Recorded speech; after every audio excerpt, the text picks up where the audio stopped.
வாழ்க்கையில் நாம் உன்னத நிலைக்கு போவதற்கு சில பல புரிதல்கள் நமக்கு இல்லைன்னா நம்மால் அடுத்த கட்டத்திற்கு ஏற முடியாது.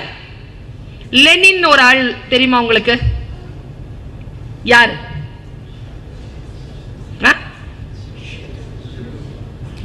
அந்த லெனின் இல்ல, இப்ப நம்மளோட வாழ்ந்துட்டு இருக்கிற ஒரு லெனின், எடிட்டர் லெனின் தெரியுமா? பி லெனின் வருமே படத்தொகுப்பு, பி லெனின் படத்தொகுப்பு, B Lenin. He is a masterங்க. He is a master. எங்களுடைய ஆவணப்படத்துக்கு அவர் வந்து எடிட் பண்ணாருங்க.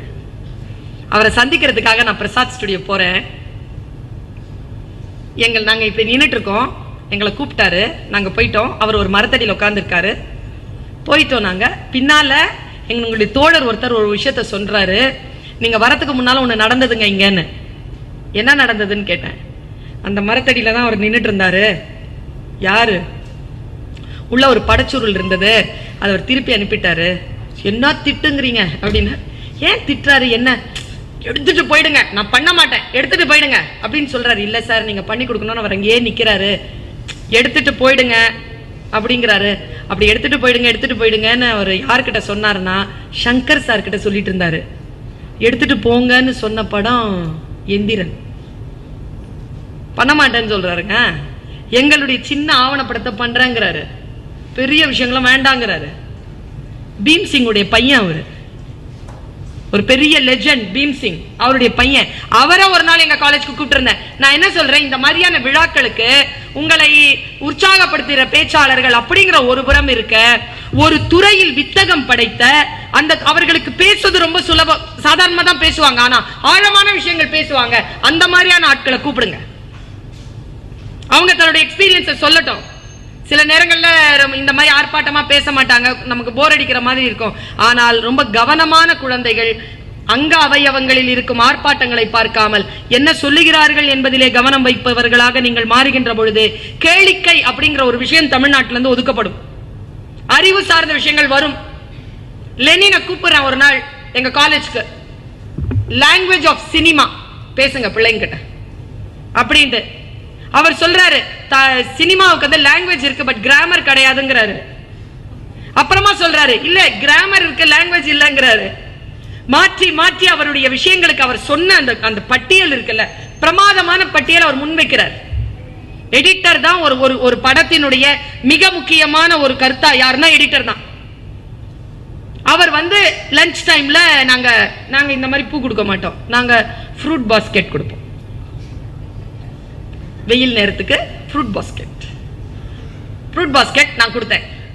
அவர் அதை வச்சுட்டு போயிட்டார். ஒரு ஜோல்லாம் போய் வச்சுட்டு கிடுன்னு ஓடிட்டாருங்க. வெளியில சாப்பிடவும் மாட்டேங்கிறாரு, வெளியில போயிட்டாரு. நாங்கெல்லாம் பிரியாணி போடுவோம் எஸ்ஐடி காலேஜ்ல. முஸ்லிம் பிரியாணினா அப்படி இருக்கும், தகன்னு. அவங்க போயிட்டாங்க, சாப்பிடல. அவர் நான் வெஜிடேரியன், சாப்பிட மாட்டார் போல இருக்கு, போயிட்டாரு. நான் ஓடுறேன் பின்னாலேயே. சார் நாங்க இதுல பாஸ்கெட் விட்டுட்டு வந்துட்டேங்க சார், ஒரு நிமிஷம் இருங்க சார், நான் வந்து கொடுக்குறேன் சார், ஒரு நிமிஷம் இருங்கன்ற.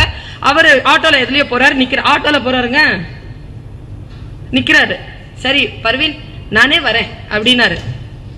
சரி சார்னு கூட ஜொல்லாம் போய் வச்சுக்கிட்டு கூடவே நடந்து வர்றாரு.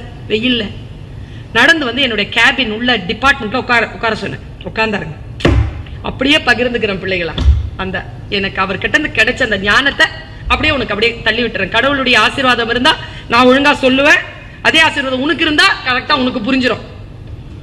அவர் என்ன பண்ணார், வந்து இப்படி என்னுடைய கேபின்ல உட்கார்ந்தாருங்க. சாப்பிட ஏதாவது கிடைக்குமான்னு கேட்டார். ஐயோ சார், உடனே கேன்டீன்ல இருந்து நான்வெஜ் சாப்பிட மாட்டார், கேன்டீன்ல இருந்து ஏதோ ஒண்ணு கொண்டு வந்து சின்ன பிள்ளை மாதிரி சாப்பிட்டார். சாப்பிட்டுட்டு ரொம்ப சந்தோஷம் அப்படின்ட்டு இப்படி கையை வச்சுக்கிட்டு போக மாட்டேங்கிறார்.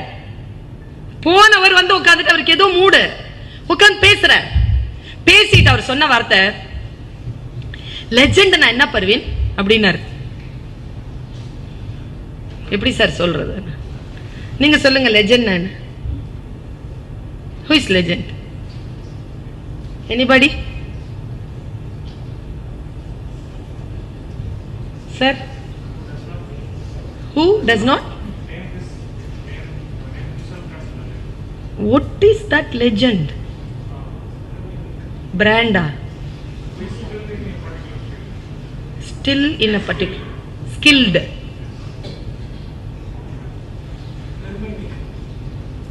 பெருமை மிக்க. லெஜெண்ட் அப்படி பாருங்களேன். Best, better, best, excellent. ஓகேவா? நீங்க சொல்றது வந்து ஸ்கில்டு இதுக்குள்ள வந்துரும். Who is legend? No one can beat him. What coin சொல்லுங்க. தமிழ்ல கூட சொல்லலாம். ஆனா தமிழ்ல வெங்காய பச்சடி, தயிர் பச்சடி, PhD எல்லாம் படிச்சு கூட எனக்கு தெரியல. காலத்தால், காலத்தின் சின்னம்.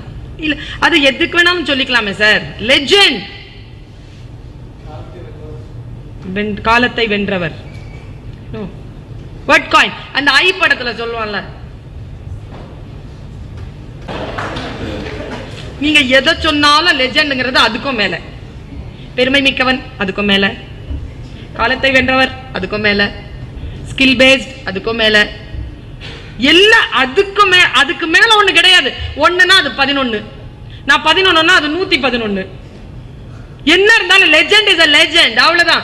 அதுக்கு பக்கத்துல யாரும் வர முடியாது. என்ன வேணாலும் சொல்லலாங்க. ஆனா English is a beautiful language. My God. Urdu மாதிரி, ஹிந்தி மாதிரி, சன்ஸ்கிரிட் மாதிரி, தமிழ் மாதிரி, எனக்கு ரொம்ப பிடித்தமான சொல் அண்டர்ஸ்டாண்டிங். எவ்வளவு சந்தோஷமான சொல்லுங்க அது. I stand under. நீ என்ன சொல்றியோ ஐ ஸ்டாண்ட் அண்டர். எல்லா பிரச்சனையும் எதுக்கு வருது? நான் எங்க வீட்டுல சொல்வேன், I understand, I don't accept, I accommodate, okay I tolerate, okay okay I will adjust, I don't agree, I understand you. Okay. எவ்வளவு வார்த்தைகள் பாருங்க சொல்லிட்டேன் கொஞ்ச நேரத்துல. அக்ரி, அட்ஜஸ்ட்மெண்ட், அண்டர்ஸ்டாண்டிங், டாலரன்ஸ், எவ்வளவு வார்த்தைகள் வந்துருச்சு. இங்கிலீஷ்ங்க சூப்பர் லாங்குவேஜ் அது. இங்க பாருங்க லெஜெண்ட் அப்படிங்கிறது சூப்பர். அவர் வாட் இஸ் லெஜெண்ட் பர்வீனர்? நல்லா சொல்லுங்க சார், நீங்களே சொல்லுங்க. எனக்கு தெரியல சார். என்ன தெரியலங்கிற? தெரியலாம் சொல்லக்கூடாது, தெரிஞ்சுக்கோ. சரி சார். ஒருத்தர் இருந்தான் சொல்ல ஆரம்பிக்கிறாருங்க. அவரு முன்தான் சொல்லுவாரு, என்ன மாதிரிலாம் சொல்லல, அத நான் உனக்கு அப்படி சொல்றேன். ஒருத்தர் தான், அவன் வந்து போட்டோகிராஃபரா. தம்பி போட்டோகிராஃபர். யாரு போட்டோகிராஃபர் அப்படின்னா, நம்ம நான் சின்ன பிள்ளையா இருக்கும் பொழுது ஹாட் ஷாட் கேமரான்னு ஒண்ணு வரும். அதுல கோனிக்கால இருந்து 36 போட்ட ஒரு சுருள் போட்டு விட்டுருவானுங்க. அதை எடுத்துக்கிட்டு நான் கேம்புக்கு போயிருவேன். பத்தாதுங்க, டப்பு டப்பு டப்பு டப்புன்னு அடிச்சிருவோம். ஒண்ணுல எக்ஸாஸ்ட் ஆயிடும். ரொம்ப கவலையா இருக்குங்க அது. இப்ப டிஜிட்டல் வந்ததுல இருந்து நமக்கு வந்து பிரச்சனை இல்ல. யார் நல்ல கேமராமேன் தெரியுமா? பார்த்ததெல்லாம் பிடிப்பவன் அல்ல, தன்னுடைய பிரேம்ல இதெல்லாம் வரக்கூடாது என்று எவன் கழிக்கிறானோ அவன் தான் போட்டோகிராஃபரா. சேர்த்துக்கிறவன் இல்லையா போட்டோகிராஃபர், கழிக்கிறவன் தான் போட்டோகிராஃபரா. ஒரு பிரேமை செட் பண்ணும்போது இதெல்லாம் வரக்கூடாதுன்னு இந்த எட்ஜ் எல்லாம் கட் பண்றவன் தான் போட்டோகிராஃபரா. அவர் சொல்றாரு, சொல்றாரு, ஒரு போட்டோகிராஃபர் இருந்தா, அவன் ரொம்ப பிரமாதமான போட்டோகிராஃபர். அவன் என்ன பண்ணா, எது படம் எடுத்தாலும் அந்த படம் வந்து இந்த பத்திரிகையில வந்து ஃப்ரண்ட் பேஜ்ல போடுவானா. அதனாலேயே அந்த பத்திரிகையை வாங்குவாங்களாம். வேர்ல்டு ஃபேமஸான ஜேர்னல். அதை பார்த்து பார்த்து ஒருத்தன் அவனுக்கு ஃபேன் ஆயிட்டான். ஃபேன் ஆயிட்டு அவனை டாக்குமெண்ட் பண்றதுக்காக அவனை தேடி திரிஞ்சிருக்காங்க. அவன் கிடைக்கலையாம். 3 மாசம் தேடி அலைஞ்சிருக்கான் அந்த போட்டோகிராஃபரை. க்ரூவோட போயிருக்கான். போனா 3 மாசம் கழிச்சு அவனுக்கு தெரியுது அவன் இந்த இடத்துல தான் இருக்கிறான்ட்டு. அந்த கிராமத்துல போய் கேட்டானா, சார் அந்த போட்டோகிராஃபர் இங்கதான் வந்தா ஏதோ மலை மேல போயிருக்கிறாங்க, எப்ப போனான் தெரியாதுங்க, மலை மேலதான் இருக்கான். க்ரூ எல்லாம் கூப்பிட்டானா, வாடா மலை மேல ஏறலாம். இங்க பாரு, 3 மாசம் உன்னோட நாங்க சுத்திட்டோம், இந்த மலை எல்லாம் ஏற முடியாது, நீ வா பாத்துக்க, நான் போறேன் அப்படின்ட்டு அவன் கிளம்புறான். அந்த ஆட்கள் கிளம்பிட்டாங்க. இவன் கேமரா வச்சுக்கிட்டு மேல ஏறினானா. செராய் போட 8 மணி நேரம் ஆச்சாங்க மேல ஏற. ஏறி பார்த்தா அது ஒரு பனி மலை. சுத்தி சுத்தி பாக்குறான், ஆளை காணோம். ஒரு இடத்துல தொப்புன்னு உட்காந்துட்டானா. அவனால முடியல, உட்காந்துட்டான். உடம்பெல்லாம் சிராய்ப்பு. உட்கார்ந்து இருக்கும்போது ஒரு மலை முகட்டுல ஒரு சின்ன லைட் எரியுது, ரெட் லைட். உடனே இவன் தான் அப்படின்ட்டு இங்கதான் இருக்கிறான்னு சொல்லிட்டு தெரிஞ்சுக்கிட்டு அவன் அங்க தேடி போயிருக்கும் போது அதுக்கு பின்னால ஒரு மலைக்கு பின்னால மறைஞ்சு உட்காந்துருக்கானா இவன். சார் உங்களை தான் சார் தேடி வந்தேன்னு போன அப்படின்னா தேடி வந்தேன். சரி எப்போ வந்தேன்? 8 மணி நேரம் ஆச்சு ஏறி வந்த. நீ எப்போ வந்த? 15 மணி நேரத்துக்கு முன்னாலியா? 15 நாளைக்கு முன்னாலியா? சாப்பிட்டியா சார்? தூங்குனியா சார்? எதுக்கு சார் வந்த? இங்க ஒரு பனி புலி ஒண்ணு சுத்திட்டு இருக்கு. சரி அத போட்டோ பிடிக்கலான்னு வந்தேன். பிடிச்சிட்டியா சார்? புலி வந்துச்சா சார்? வருமா சார்? நீ எப்ப சார் போவ அப்படிங்கிறானா. தொழிலுங்கிறது அதான், பேஷனுங்கிறது அதான். எப்போ போவோம், எப்போ உட்காரோம், எதுவும் தெரியாது, காத்திருப்பு. அதற்காகவே வாழ்தல். உட்கார்ந்துருக்கான் இவனும், உட்காந்துட்டான் கூடவே. அடுத்த நாள் நைட்டெல்லாம் வரல. அடுத்த நாள் காலையில சூரிய உதயத்தை அப்போ எழுந்திருச்சு பாக்குறான். இவர் இப்படி தட்டுறாரு, எழுந்திருச்சா புலி வந்துருச்சு. இவன் கரெக்டா அந்த ஃப்ரேம் வச்சிருக்கான்ல, அங்கதான் வந்து உட்கார்ந்துருக்கு. பின்னால பனி உருகுது, லைட் வருது, சூரியன். அதுல இந்த புலி வாய் திறந்து இப்படி காட்டுது. அவன் கரெக்டா ஃப்ரேம் வச்சுட்டான். ஃப்ரேம் வச்சுட்டு அதை பார்த்தான். இவன் நம்ம ஆளு. சார் நான் பார்க்கறேன் சார். அவன் பார்த்தான். நான் பார்த்துட்டு அழுகுறாங்க. இப்படி ஒரு ஃப்ரேம் அவன் பார்த்ததே கிடையாது. அழுது அழுது அழுது அவன் அப்படி ஒரு உணர்ச்சி வசப்பட்டுட்டே இருக்கிறான். அவன் அழறதையே பார்த்திருந்தான் ஒரு வினாடி. புலி போயிருச்சு. இவன் படம் பிடிக்கல. இவன் கடந்து வேதனையில கில்ட் ஆயிட்டான். Very guilty. சார் என்னால தானே சார் உங்க தவங்கலைஞ்சு போச்சு, அது மறுபடியும் வருமா சார்? போயிருச்சே சார், நீங்க பிடிக்கலையே சார். சார் சாரி சார், நான் தான் சார் டிஸ்டர்ப் பண்ணிட்டேன், சாரி சார். அது யார் லெஜெண்டுங்கிறதுக்கு அர்த்தம் பாருங்க. உங்க ஃபீல்டில் நீங்க உங்களால இருக்க முடியுமான்னு பாருங்க. என்னால முடிஞ்ச அளவுல நான் இருக்கிறேன், முடிஞ்ச அளவுல இருக்க பாருங்க. சொன்னானா வேணும்ட்டு தான்ப்பா எடுக்கல. வேணும்ட்டு எடுக்கலையா? ஏன் சார்? அவர் தந்த பதில் நீ பார்த்துட்டல.